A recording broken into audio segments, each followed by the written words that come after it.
Nothing's impossible. Yeah, yeah. Nothing's impossible. Yeah, nothing's impossible. It's cool. The song is dedicated to everybody that hated or underestimated me. I've been patiently waiting for the day my... Good evening again. This is Chess and Wine, and you're speaking. This is Eddie Baylor speaking today to the champion coach, the champion of the coach of the Western Cape Province, head coach Reuben Salimu.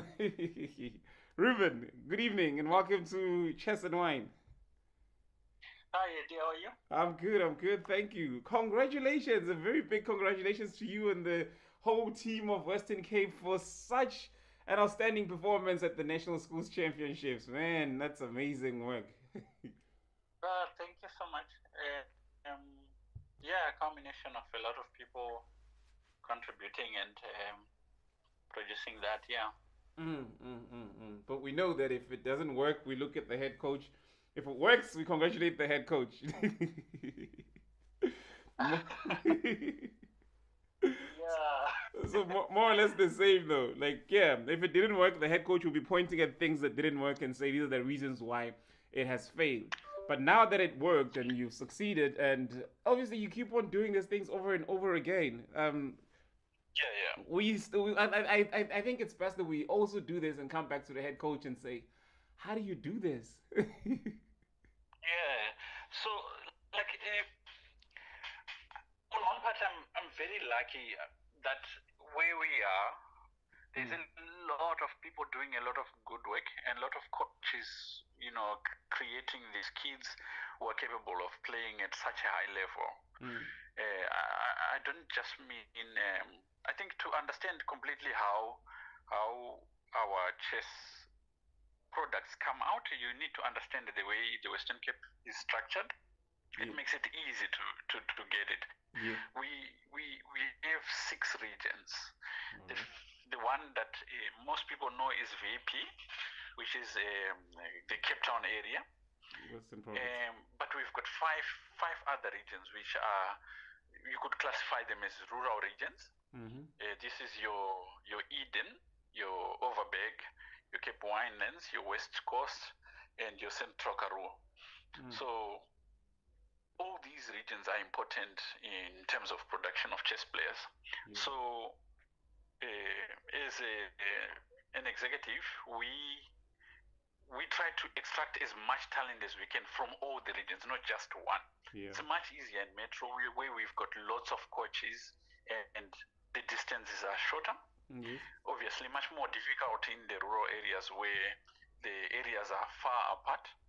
So my job really, if there can be a brilliance to my job, is to make sure that we don't neglect the rural areas.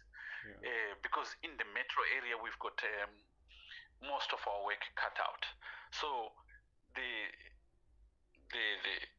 brilliance of what we've done is to invest in creating coaches outside our metro areas. How did you go about that? Sorry about that.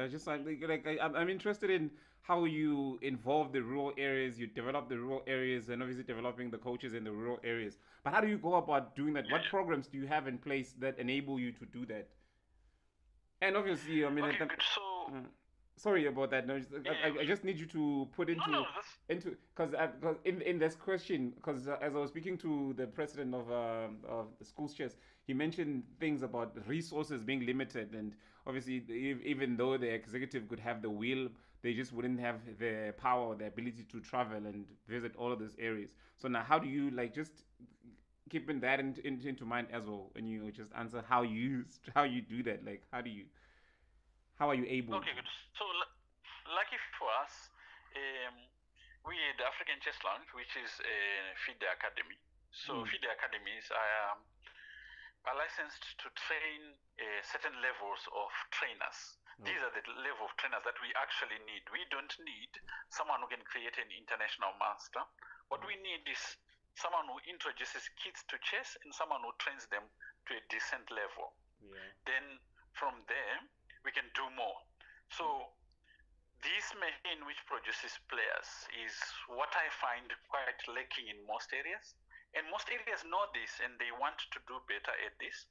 So we held a series of training programs online to cut out the distance so that anyone in any of the regions could join these courses and train and to become either a level 1 trainer or a level 2 trainer. So we've been delivering these training courses extensively, and over the past 2 years we've trained about 246 trainers in the different regions in total. Wow. So once we've got that, then we know for certain we've got people who would introduce a kid, let's say to 1,000 player rated. If they do level 2, they can push that kid to say 1,400, 1,500. So having that creates a good base for at least introducing chess to kids properly without, going about it the wrong way. To add to that, the Department of Cultural Affairs and Sports has got these mod schools. These are like schools that are center for different kinds of sports, whichever the sports are elevated as special codes. What do you call them? Chess is one of them. Mod schools? Mod schools. Okay. Yeah. All right. So we've got, in the Western Cape, we've got 83 of these which are supposed to be producing chess players. So they're equipped, they are kind of expected to produce rugby players, and I think, I don't know what the other codes are. I just know that we are part of those codes. Okay. Anyway, Department of Cultural Affairs bring these guys to one specific area, and they invite the Federation to come and train them on how to also teach chess and advise them on what tools to use and how they can connect with other chess players no matter where they are. So this particular arm adds to what we do in reaching further. So over time, you just get these areas that normally wouldn't be able to have the resources to do that actually doing very well. But of course, when you are at let's say Western Cape executive level, yes, you get to visit these the Edens, the Overbergs, and you get to see the enthusiasm and interest at chess that these guys are at.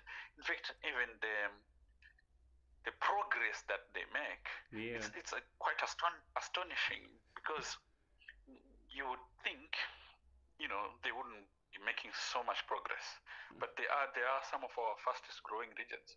Yeah, but now again, I think that helps also in creating the culture. Because, could you share a bit about the culture of chess in the Western Cape? Because I think now that you mentioned that there's this further reach, the fact that you can reach all of those, like you've mentioned, coaches, all of these people who are interested in teaching chess. There's obviously the players that are coming from all of the different places. Obviously, they learn the basics, but for them to develop, they need to play against stronger opponents. That they need to have access to better players, stronger opponents, and so forth. That calls now back to the culture of the sport in the province. How is the culture of chess in the Western Province, in the Western Cape? Could you share a bit on that? It's number one. I mean, it's always been great, and there are certain families which just have been in chess for a long time and they've done a lot. The Willenbergs, I'm sure you're familiar with them. They're a big family, not just a big family, but like do a lot of development work. It's introduction level. I mean, it's from the dad, the son, the grandson, and so on. It's just they've been amazing in the metro area. You go to Eden, you've got, I think, like 6 big clubs that play every week. They converge at George Club, run by Lionel Campbell. That's another big thing. And what's that league? So it's the Eden League. The clubs just meet every week. You can imagine these people are far apart, but they make sure that every week they meet. And play. And each club comes with like 30 players or whatever, and they play.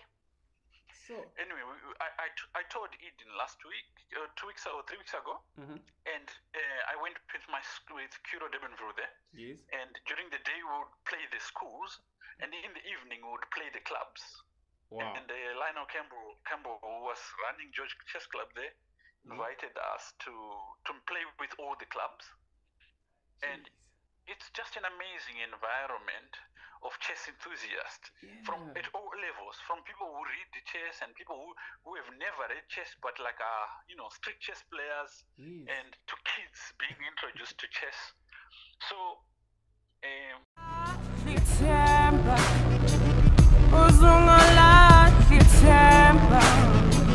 cause all we have are these dreams.